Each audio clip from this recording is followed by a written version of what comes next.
Hello बच्चों, मैं पूजा चौधरी आज की कक्षा में आप सबका स्वागत करती हूँ। बच्चों, हम कक्षा 10 के सामाजिक विज्ञान के अंतर्गत राजनीति विज्ञान को पढ़ रहे हैं, जिसमें कि हमने हमारा 5वां अध्याय प्रारंभ किया था, जिसका नाम है जन संघर्ष और आंदोलन। आज हमारे इस 5वें अध्याय के भाग 2 को हम प्रारंभ करेंगे, जिसका नाम है संगठन, दबाव समूह और आंदोलन। तो शुरू करते हैं अध्याय 5 का भाग 2। पिछले भाग 1 में हमने देखा कि किस प्रकार से नेपाल में जनसंघर्ष होता है और बोलीविया, जो कि लैटिन अमेरिका का देश है, वहाँ पर भी आंदोलन और जनसंघर्ष होता है। इन दोनों ही देशों में आंदोलन के अलग अलग कारण रहे थे। जहाँ एक ओर नेपाल में लोकतंत्र की स्थापना के लिए जनता आंदोलन करती है और संघर्ष करती है, वहीं लैटिन अमेरिकी देश बोलीविया में लोकतंत्र की स्थापना के पश्चात लोकतांत्रिक तरीके से कार्य करने के लिए जनता जो है वह सरकार के खिलाफ आंदोलन करती है। हमने देखा कि किस प्रकार से नेपाल में लोकतांत्रिक सरकार को राजा के द्वारा भंग कर दिया गया था और इसके खिलाफ जनता सड़कों पर आती है, हड़ताल करती है और अंत में जीत होती है किसकी? जनता की, और वहाँ पर लोकतंत्र की स्थापना होती है। वहाँ पर सरकार की स्थापना के लिए जो है संविधान सभा की स्थापना के लिए जनता जो है भागीदारी करती है। इसमें कई सारे लोग जो है शामिल होते हैं संगठन के रूप में और दबाव समूहों के रूप में। उसके पश्चात हम बोलीविया की यदि बात करें तो वहाँ पर पानी को लेकर के आंदोलन होता है। पानी के जो जलापूर्ति का अधिकार था वहाँ पर पहले नगर पालिकाओं को दिया गया था, लेकिन उसके पश्चात विश्व बैंक के कहने पर जलापूर्ति का अधिकार नगर पालिका से छीन कर किसे दे दिया गया था? एक बहुराष्ट्रीय कंपनी को दे दिया गया था, जिसने कि पानी की जो कीमत थी वह 4 गुना बढ़ा दी थी और इस कारण जनता जो है आंदोलन कर देती है और अंत में जनता की जीत होती है जब यह जलापूर्ति का अधिकार पुनः किसे दे दिया जाता है? नगर पालिका को ही दे दिया जाता है और बहुराष्ट्रीय कंपनी को बोलीविया से बाहर जाना पड़ता है। इस प्रकार से जन आंदोलन की जीत होती है, जनसंघर्ष की जीत होती है। जनता जो लोकतंत्र की स्थापना करने के लिए और लोकतांत्रिक तरीके से कार्य करने के लिए सरकार को जिस प्रकार से दबाव में लाती है, उसका परिणाम सकारात्मक आता है। इस भाग में हम देखेंगे कि किस प्रकार से इन दोनों देशों में जो अलग अलग प्रकार से जनसंघर्ष हुए थे, जिन अलग अलग उद्देश्यों के लिए आंदोलन हुए थे, उनमें किन की भागीदारी रही थी। तो जनता किस रूप में लामबंद हुई थी, कौन कौन से संगठन थे जो कि हिस्सेदारी रख रहे थे, क्या वह प्रत्यक्ष रूप से भागीदार थे या फिर अप्रत्यक्ष रूप से। आइए जानते हैं। नेपाल और बोलीविया दोनों देशों में हुए जनसंघर्ष में जनता के साथ कुछ संगठनों ने भी भाग लिया था और यह आंदोलन सफल हुए थे। यह आंदोलन सकारात्मक रूप से परिणाम देने वाले थे, जनता की इसमें जीत हुई थी। इन उदाहरणों में शामिल संगठनों को विस्तार से जानने का प्रयास किया जा सकता है, जिसके बूते की यह संघर्ष हुए थे, यानी किन के बूते यह संघर्ष हुए थे, चाहे वह नेपाल हो चाहे वह बोलीविया हो, उसी को जानने का प्रयास हम करेंगे। नेपाल में हमने देखा कि अनियतकालीन हड़ताल का आह्वान किया गया था, जो कि एसपीए ने किया था। एसपीए का अर्थ था 7 पार्टी अलायंस, यानी सप्तदलीय संगठन। तो नेपाल में अनियतकालीन हड़ताल की गई थी और इसका आह्वान 7 दलों के गठबंधन यानी कि एसपीए ने किया था। लेकिन क्या अकेला एसपीए ही था जो कि इस प्रकार का आंदोलन कर रहा था और सरकार के खिलाफ खड़ा हुआ था? तो ऐसा नहीं था। एसपीए के साथ में और भी संगठन शामिल हुए थे। एसपीए के साथ में जनता भी लामबंद हुई थी। एसपीए के साथ में ऐसे दल भी शामिल हुए थे जो कि लोकतंत्र में विश्वास ही नहीं करते थे। तो इस गठबंधन में ऐसे 7 बड़े दल शामिल हुए जिनके कुछ न कुछ सदस्य संसद में थे, यानी कि उस समय पर जो संसद भंग की गई थी राजा ज्ञानेंद्र के द्वारा, तो उसमें 7 बड़े दल शामिल थे जो कि जिनके सदस्य संसद में थे। लेकिन इस जनसंघर्ष के पीछे सिर्फ एसपीए ही नहीं था, यानी एसपीए के साथ में और भी संगठन शामिल थे और भी जो है लोग शामिल थे, संगठन के रूप में शामिल थे। तो इस संघर्ष में नेपाली कम्युनिस्ट पार्टी माओवादी भी शामिल थी। तो नेपाली कम्युनिस्ट पार्टी माओवादी, हमने बात की थी, माओवादी यानी माओ की विचारधारा का समर्थन करने वाले व्यक्ति, और ये जो पार्टी थी यह नहीं चाहती थी कि लोकतंत्र का पक्ष रहे, क्योंकि लोकतंत्र पर यह जो विचारधारा है विश्वास ही नहीं करती। तो इस प्रकार से नेपाली कम्युनिस्ट पार्टी भी इस एसपीए के साथ हो गई थी। जब हम बात करते हैं कि लोकतंत्र की पुनः स्थापना की बात करने के लिए यह आंदोलन हुआ था, तो इस प्रकार से इसमें केवल और केवल एसपीए ही नहीं था बल्कि और भी लोग शामिल हो गए थे, क्योंकि सभी चाहते थे कि जनता की जीत होनी चाहिए। तो इस प्रकार से माओवादी भी एसपीए के साथ मिल जाते हैं।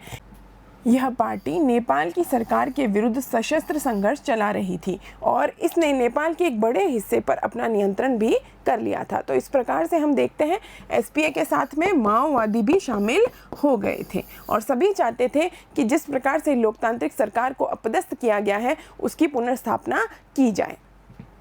नेपाल के जनसंघर्ष में राजनीतिक दलों के अलावा अनेक संगठन भी शामिल थे। सभी बड़े मजदूर संगठन और उनके परिसंघों ने इस आंदोलन में भाग लिया था, यानी कि वहाँ के मजदूर संगठन भी इसमें शामिल थे, श्रमिक संगठन जिसे हम कहते हैं, और उनके परिसंघ भी इसमें शामिल हुए थे। तो यह सभी जो है जन आंदोलन में शामिल हुए थे और यह प्रयास कर रहे थे कि जनता की जीत हो, लोकतंत्र की पुनः स्थापना होनी चाहिए और राजतंत्र की जो तानाशाही है उसे समाप्त किया जाना चाहिए। अन्य अनेक संगठनों मसलन मूलवासी लोगों के संगठन तथा शिक्षक, वकील और मानवाधिकार कार्यकर्ताओं के समूह ने इस आंदोलन को अपना समर्थन दिया था। यानी कि एसपीए के साथ में माओवादी राजनीतिक पार्टी भी शामिल हो गई थी, नेपाली कम्युनिस्ट पार्टी, उसके बाद में कई श्रमिक संगठन शामिल थे और उसके पश्चात हम कह सकते हैं शिक्षकों के संगठन, साथ ही वकीलों के संगठन और मानवाधिकार कार्यकर्ताओं के समूह भी इस जनसंघर्ष में शामिल हो गए थे। इसी कारण यह हड़ताल बहुत व्यापक हो गई थी। इस प्रकार से राजा को दबाव में आना पड़ा था और राजा को जनता की सभी मांगें माननी पड़ी थी। इसी तरीके से हमने दूसरे देश का भी उदाहरण लिया। हमने बात की थी बोलीविया की, जो कि लैटिन अमेरिका का देश है। वहाँ पर भी आंदोलन हुआ था, लेकिन यह आंदोलन किसी और कारण से हुआ था। वहाँ पर लोकतंत्र की स्थापना पहले ही हो चुकी थी, लेकिन वहाँ की जो सरकार है वह विश्व बैंक के दबाव में आकर जो पानी की आपूर्ति का अधिकार है वह नगर पालिका से छीन करके एक बहुराष्ट्रीय कंपनी को दे देती है, जो कि पानी की जो कीमत है उसको 4 गुना बढ़ा देती है। जबकि इस कारण वहाँ पर जो पानी का बिल है वह 1000 रुपये मासिक तक पहुँच जाता है, लेकिन वहाँ की जो आम जनता है उनका जो आय है वह मासिक रूप से कुल आय कितनी है, 5000 रुपये ही थी। और इस कारण यह बड़ा अंतर जो है जनता महसूस करती है कि किस प्रकार से उनके साथ में आर्थिक रूप से उनके ऊपर दबाव आ रहा है, और इस कारण वह इस जो अधिकार को छीन लिया गया था नगरपालिका से उसके खिलाफ उठ खड़ी होती है और जलापूर्ति का अधिकार पुनः नगरपालिका को देने के पक्ष में आंदोलन कर देती है। तो इसी तरीके से हम पानी के निजीकरण जो कि बहुराष्ट्रीय कंपनी को वहाँ की सरकार दे देती है के खिलाफ बोलीविया में जो आंदोलन चला उसकी अगुवाई राजनीतिक दल ने नहीं की थी, यानी कि वहाँ पर भी कोई पार्टी यानी राजनीतिक पार्टी या पॉलिटिकल पार्टी जो है इसकी अगुवाई नहीं करती है। इस आंदोलन का नेतृत्व किसने किया था? इस आंदोलन का नेतृत्व फेडेकोर ने किया था। फेडेकोर नाम का एक जो संगठन था वह इसका नेतृत्व करता है, वही लोगों को संगठित करने का कार्य करता है, वही लोगों को जागरूक करने का कार्य करता है। और इस कारण वहाँ पर हड़ताल होती है, वहाँ पर जनता जो है सड़कों पर आकर के सरकार के इस कदम के खिलाफ आवाज़ उठाती है। तो फेडेकोर जो था वह नेतृत्व करने वाला संगठन था जब हम बात करते हैं बोलीविया की। इस संगठन में इंजीनियर और पर्यावरणवादी समेत स्थानीय कामकाजी लोग शामिल थे, यानी कि फेडेकोर में मुख्य रूप से इंजीनियर शामिल थे, पर्यावरणवादी लोग जो कामकाजी लोग थे वह शामिल थे, लेकिन बाद में हम देखते हैं इनके साथ में और भी लोग जुड़ जाते हैं। तो फेडेकोर को सिंचाई पर निर्भर एक संघ, किसानों के एक संघ, कारखाना मजदूरों के संगठन के परिसंघ, कोचम्बम्बा विश्वविद्यालय के छात्रों तथा शहर में बढ़ती बेघर बार बच्चों की आबादी का समर्थन मिला। यानी कि फेडेकोर अकेला ही संगठन नहीं था जो कि बोलीविया में इस जनसंघर्ष का नेतृत्व कर रहा था। बाद में इससे कई सारे और संगठन जुड़ जाते हैं, जिसके हम कहेंगे सिंचाई पर निर्भर किसानों का संघ, साथ ही साथ कारखाना मजदूरों के संगठन के परिसंघ और कोचम्बम्बा विश्वविद्यालय के छात्रों तथा शहर में बढ़ती बेघर बार बच्चों की आबादी का समर्थन फेडेकोर को मिल जाता है।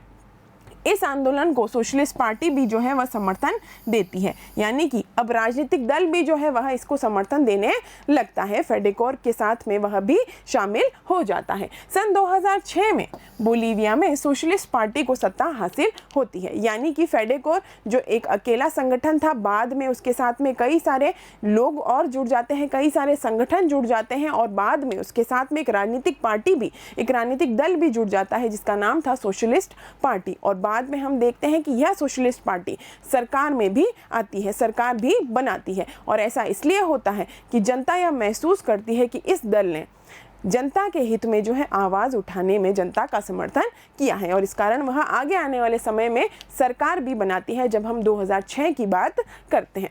नेपाल और बोलीविया के यह दोनों उदाहरण हैं। इनसे हमें यह पता चलता है कि एक लोकतांत्रिक व्यवस्था में किसी संघर्ष के पीछे बहुत सारे संगठन होते हैं, यानी कि यह केवल और केवल नेपाल और बोलीविया का ही उदाहरण नहीं हम कहेंगे, बल्कि विश्व में जहाँ पर भी लोकतंत्र की स्थापना हुई है या किसी और कारण से आंदोलन हुए हैं, लोकतंत्र की स्थापना के पश्चात भी कई प्रकार के आंदोलन होते रहते हैं, उन सभी में किसकी भागीदारी होती है? जनता की भागीदारी होती है। लेकिन जनता की भागीदारी के साथ साथ उससे कई प्रकार के संगठन भी जुड़ते हैं और इन्हीं संगठनों के बारे में हम जानने की कोशिश कर रहे हैं। ये संगठन दो तरह से अपनी भूमिका निभाते हैं, यानी कि जनसंघर्ष में शामिल जो संगठन होते हैं, जो नेतृत्व भी करते हैं या कई बार सिर्फ समर्थन देने का कार्य करते हैं, ये दो तरीके से अपनी भूमिका को निभा सकते हैं। तो ऐसे कौन से दो तरीके हैं? एक है प्रत्यक्ष रूप से सरकार को प्रभावित करना और एक है अप्रत्यक्ष रूप से प्रभावित करना। यह दो तरीकों से जो है संगठन अपनी भूमिका को इन जन संघर्षों में, आंदोलनों में निभा सकते हैं। लोकतंत्र में किसी फैसले पर असर डालने का एक जाना पहचाना तरीका है राजनीति में प्रत्यक्ष भागीदारी करना, यानी कि प्रत्यक्ष रूप से राजनीति में भागीदारी करके हम किसी भी फैसले पर असर डाल सकते हैं। और इसका उदाहरण कौन सा होता है? राजनीतिक दल, यानी कि एक पार्टी का निर्माण कर करके हम किसी भी फैसले को जो है प्रभावित करने का कार्य कर सकते हैं, क्योंकि एक पार्टी या एक दल की जो है अपनी एक विचारधारा होती है, अपनी एक कार्यशैली होती है। इस प्रकार से हम कहेंगे कि संगठन के द्वारा किसी भी सरकार के फैसले को प्रभावित करने के लिए यदि प्रत्यक्ष तरीके की बात की जाए तो राजनीतिक पार्टी जो है उसका उदाहरण हो सकता है। प्रत्यक्ष भागीदारी के लिए पार्टी का निर्माण किया जाता है, पार्टी बनाई जाती है, चुनाव लड़ा जाता है और सरकार भी बनाई जाती है। तो इस प्रकार से सीधी की सीधी भागीदारी राजनीति में किसकी होती है? प्रत्यक्ष भागीदारी जिसको हम कह सकते हैं वह राजनीतिक पार्टी की हो सकती है। लेकिन हर नागरिक इतने प्रत्यक्ष ढंग से भागीदारी नहीं करता, यानी कि हम कह सकते हैं हो सकता है हम सभी की रुचि राजनीतिक पार्टी को बनाने में नहीं हो, इस कारण हम अप्रत्यक्ष रूप से सरकार या लोकतंत्र में जो फैसले किए जाते हैं सरकार के द्वारा उनको प्रभावित करने का कार्य भी कर सकते हैं, जिसे हम अप्रत्यक्ष तरीके से फैसलों को प्रभावित करने का तरीका भी कह सकते हैं। तो इस प्रकार से सरकार में बैठे लोगों की नीतियों को, फैसलों को प्रभावित दो तरीके से किया जा सकता है। एक प्रत्यक्ष तरीके से जिसमें कि हम कह सकते हैं सीधे तौर पर सरकार में हिस्सेदारी के लिए प्रयास करना, राजनीतिक पार्टी बनाना, अपनी विचारधारा का प्रचार और प्रसार करना, उसके बाद में चुनाव में खड़ा होना और फिर सरकार को बनाना। तो यह क्या है? प्रत्यक्ष भागीदारी के द्वारा फैसलों को प्रभावित करने का कार्य होता है। और दूसरा है अप्रत्यक्ष तरीके से फैसलों को प्रभावित करने का कार्य, जिसमें हम कहते हैं कि जनता कई प्रकार के संगठन बनाती है और सीधे राजनीति में भागीदारी नहीं लेती है, वह दूर रह करके सरकार के फैसलों को प्रभावित करने का कार्य करती है और इस कारण ना तो वह चुनाव लड़ती है और ना ही सरकार बनाती है। ऐसे भी कई संगठन हमें देखने को मिलते हैं जिसे हम दबाव समूह का उदाहरण इसमें ले सकते हैं। तो आइए जानते हैं इन दोनों तरीकों के बारे में।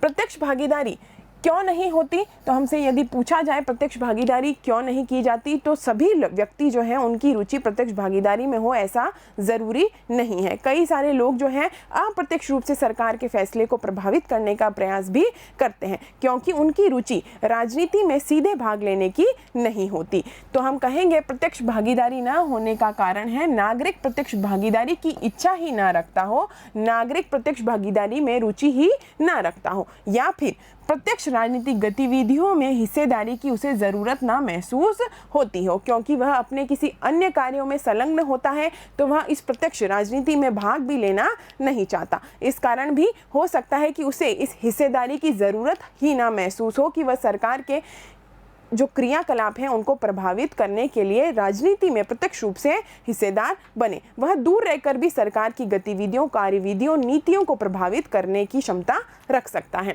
यह भी संभव है कि प्रत्यक्ष भागीदारी के लिए नागरिक के पास में ज़रूरी कौशल का अभाव हो और वह ऐसे में सिर्फ मतदान करके प्रत्यक्ष राजनीति में अपनी हिस्सेदारी करता हो या रखता हो। तो इस प्रकार से हम मतदान के रूप में जो है राजनीति में प्रत्यक्ष रूप से भाग ले सकते हैं, लेकिन ज़रूरी नहीं है कि हम अपनी मांगों को मनवाने के लिए, लोकतंत्र में जो नीतियां हैं उनको प्रभावित करने के लिए चुनाव लड़े, राजनीतिक पार्टी बनाए या सरकार बनाए। तो ऐसे अप्रत्यक्ष तरीके भी हो सकते हैं जिससे कि जनता जो है अपनी मांगों को सरकार के समक्ष रख सकती है।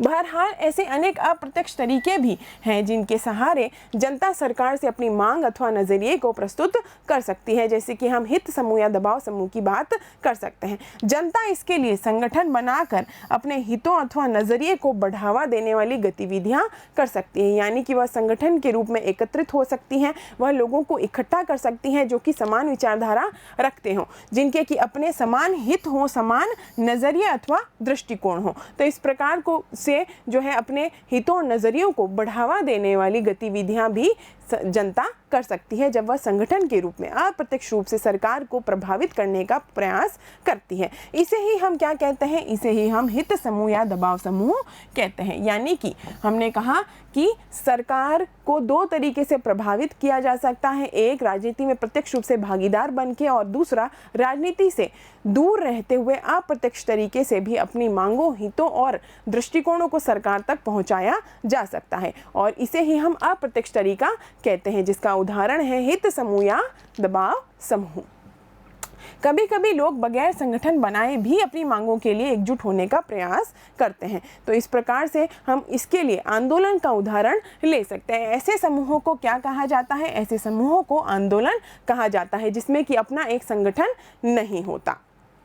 अब हम बात करते हैं दबाव समूह और आंदोलन के बारे में विस्तार से। तो बतौर संगठन दबाव समूह सरकार की नीतियों को प्रभावित करने की कोशिश करते हैं। तो जब हम बात करते हैं राजनीति में प्रत्यक्ष तरीके से भाग ना लेकर अप्रत्यक्ष तरीके से जो है सरकार को प्रभावित करना, लोकतंत्र में जो सरकार आई है उसको, उसकी नीतियों को प्रभावित करना, उसके दृष्टिकोण को प्रभावित करना, अपने हितों और मांगों को सरकार के समक्ष रखना, तो उसमें हम बात करते हैं दबाव समूहों की या फिर हित समूहों की। तो किस प्रकार से यह सरकार को प्रभावित कर सकते हैं, इनकी क्या कार्यशैली होती है, आइए जानते हैं। तो बतौर संगठन दबाव समूह सरकार की नीतियों को प्रभावित करने की कोशिश करते हैं, क्योंकि अपने हितों के लिए, अपनी मांगों के लिए, अपने दृष्टिकोण को यह सरकार के समक्ष रखने का प्रयास करते हैं। लेकिन राजनीतिक पार्टियों के समान दबाव समूह यह कार्य नहीं करते कि वह लोकतंत्र में सीधे राजनीति में आते हैं, चुनाव लड़ते हैं, पार्टी बनाते हैं या सरकार बनाते हैं, यानी कि यह इन राजनीतिक गतिविधियों में सीधी हिस्सेदारी नहीं लेते। तो राजनीतिक पार्टियों के समान दबाव समूह का लक्ष्य सत्ता पर नहीं आना होता है, इसका लक्ष्य सत्ता पर प्रत्यक्ष नियंत्रण करने का नहीं होता है, उसमें हिस्सेदारी करने का नहीं होता है। इसी कारण हम कहते हैं कि यह अप्रत्यक्ष तरीके हैं जिससे कि लोकतंत्र की जो सरकार है उसको प्रभावित किया जाता है, क्योंकि यह सीधे तौर पर राजनीति में हिस्सेदारी नहीं लेते। दबाव समूह का निर्माण कब होता है? तो दबाव समूह का निर्माण तब होता है जब समान पेशे के, यानी एक ही तरीके का पेशा रखने वाले, करने वाले जो लोग होते हैं वह इकट्ठे हो जाते हैं, एक प्रकार के हित रखने वाले लोग जो हैं वह मिल जाते हैं, एक प्रकार की आकांक्षाएं या मत के लोग एक समान उद्देश्य को प्राप्त करने के लिए एकजुट हो जाते हैं। यानी दबाव समूह कब बनता है? तो दबाव समूह उन लोगों से बनता है जिनका कि एक ही व्यवसाय या पेशा होता है, जिनके कि एक ही हित होते हैं, उनके नज़रिए भी मिलते जुलते हैं, साथ ही साथ उनके आकांक्षाएं और मत के लोग ही मिलते जुलते हैं और इन सभी का उद्देश्य भी एक होता है। तो इस प्रकार से एक दबाव समूह का निर्माण होता है। यदि हम बात करें दबाव समूह की कार्य पद्धति की, कार्यशैली की, ये किस प्रकार से कार्य करते हैं, किस प्रकार से सरकार की नीतियों को प्रभावित करने का कार्य करते हैं, तो हम कहेंगे इसकी कार्यशैली में अपने हितों का प्रचार प्रसार करना आता है। यानी कि उनके क्या हित हैं, उनकी क्या मांगे हैं, उनका प्रचार प्रसार किया जाता है इन दबाव समूहों के द्वारा। संबद्ध लोगों के साथ यह वार्ताएं करते हैं, यह लॉबिंग करते हैं, न्यायिक कार्यवाहियां करते हैं, प्रदर्शन और हड़तालें भी करते हैं, याचना करते हैं, बंद का सफल आयोजन करते हैं, धरना करते हैं, पद का प्रस्ताव करते हैं और सरकार व अधिकारियों के साथ बैठकों और गोष्ठियों आदि में यह भाग भी लेते हैं। तो इस प्रकार से दबाव समूह जो हैं इनकी कार्यशैली भी जो है बहुत अलग अलग प्रकार की होती है। यह सरकार के अनुसार अपनी मांगों और हितों को देखते हुए अलग अलग प्रकार की कार्यशैलियाँ अपनाते हैं, जिससे कि इनकी मांगें मानी जाए, इनके हितों को सरकार सुने और उनके अनुसार ही नीतियाँ बनाए।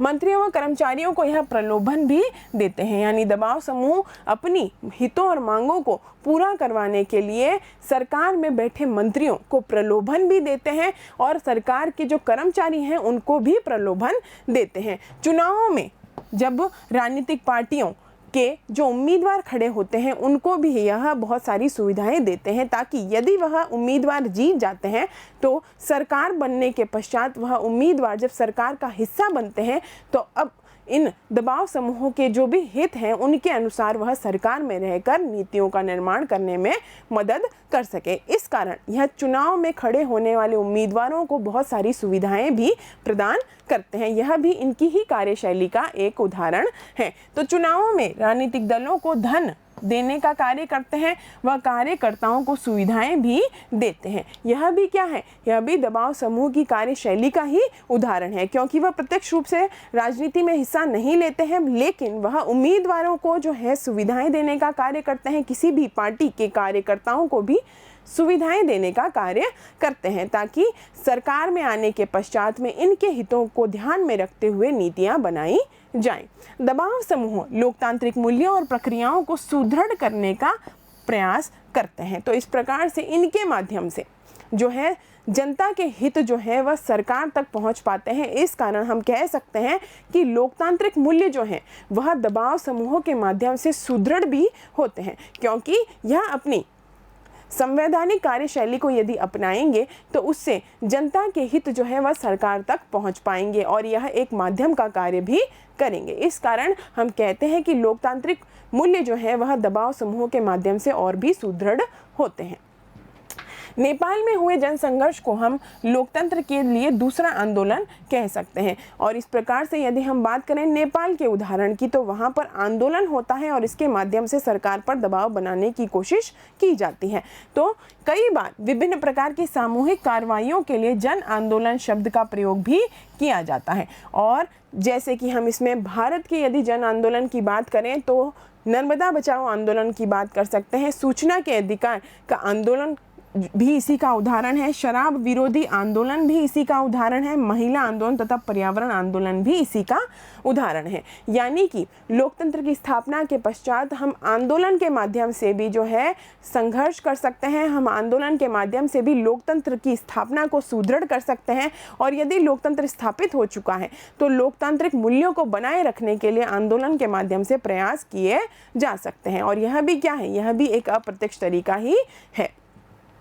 दबाव समूह के समान आंदोलन भी चुनावी मुकाबले में सीधे भागीदारी करने के बजाय राजनीति को प्रभावित करने की कोशिश करते हैं। यानी कि हमने कहा कि लोकतंत्र में सीधी भागीदारी, लोकतंत्र में लोकतांत्रिक सरकार को प्रभावित करने के लिए सीधी भागीदारी तो राजनीतिक दल या राजनीतिक पार्टी करती हैं, लेकिन अप्रत्यक्ष रूप से कौन प्रभावित कर सकते हैं, दबाव समूह कर सकते हैं और साथ ही साथ आंदोलन भी कर सकते हैं। यानी दबाव समूह की तरह ही आंदोलन भी जो है सरकार को प्रभावित करने का अप्रत्यक्ष तरीका होता है।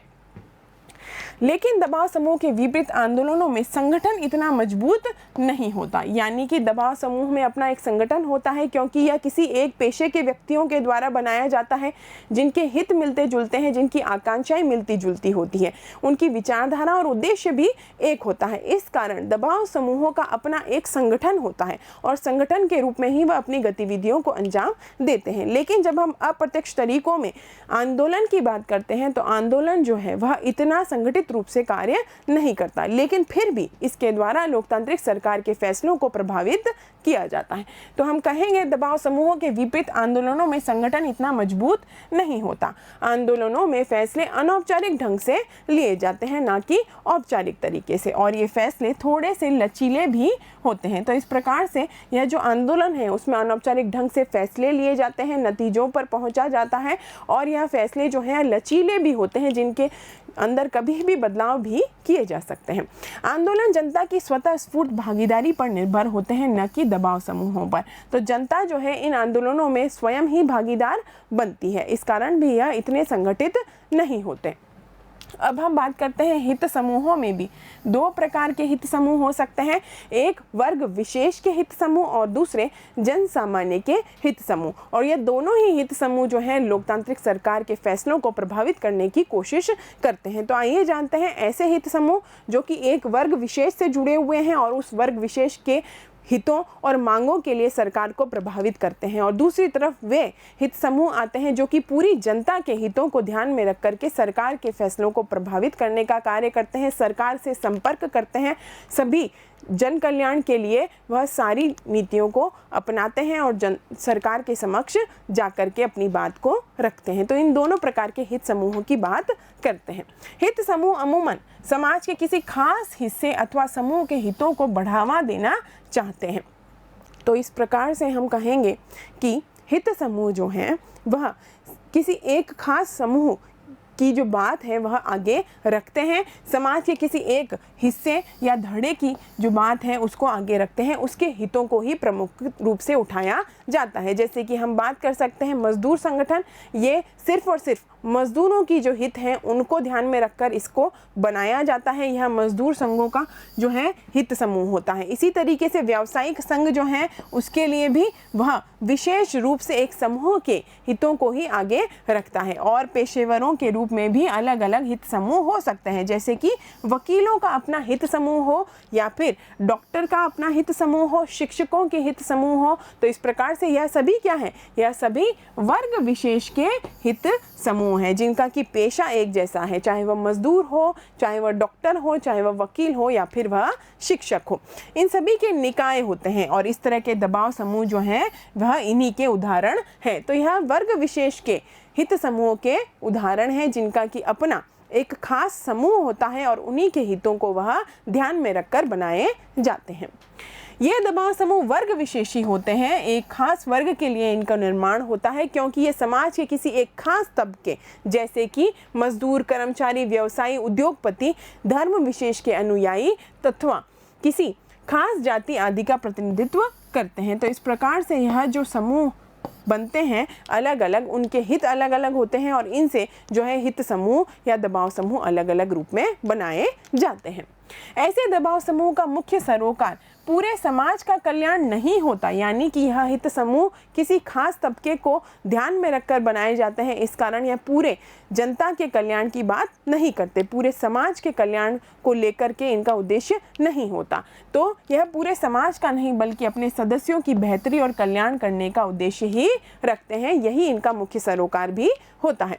कुछ संगठन समाज के किसी एक तबके के ही हितों का प्रतिनिधित्व नहीं करते। तो अब तक हमने देखा किसी खास तबके की बात के अंतर्गत कुछ हित समूह होते हैं जो अपने अपने पेशों से जुड़े हुए अलग अलग वर्ग विशेष के हितों को ध्यान में रखते हैं, लेकिन कुछ हित समूह ऐसे होते हैं जो पूरे समाज का ध्यान रखते हैं, पूरे समाज के कल्याण के लिए उनका जो कार्य होता है, उनकी मांगों को वह आगे रखते हैं। तो कुछ संगठन समाज के किसी एक तबके के हितों का प्रतिनिधित्व नहीं करते, ये संगठन सर्वसामान्य हितों को की नुमाइंदगी करते हैं जिनकी रक्षा ज़रूरी होती है। तो इस प्रकार से यह सभी समूह जो हैं यह सभी के कल्याण की बात भी करते हैं। कई बार देखने को मिलता है कि ऐसा संगठन जिस उद्देश्य को पाना चाहता हो उससे इसके सदस्यों का कोई लाभ नहीं होता। जैसे कि हम बोलीविया का उदाहरण देख सकते हैं, जिसमें हमने बात की थी फेडेकोर की।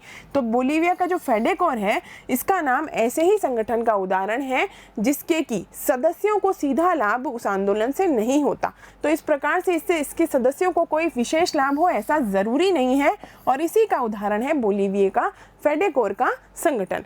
नेपाल के मामले में हमने देखा था कि वहाँ मानवाधिकार के संगठनों ने भी भागीदारी की थी, लेकिन उनका मुख्य कार्य क्या होता है? मानवाधिकार के कार्यों को करना, मानवाधिकार से जुड़े हुए मामलों को देखना। लेकिन वहाँ पर लोकतंत्र की स्थापना के लिए यह मानवाधिकार संगठन भी जुड़ जाते हैं, और इस प्रकार से हम कह सकते हैं कि उनका लक्ष्य जो अलग था, लेकिन फिर भी वह लोकतंत्र की स्थापना में साथ में आ जाते हैं।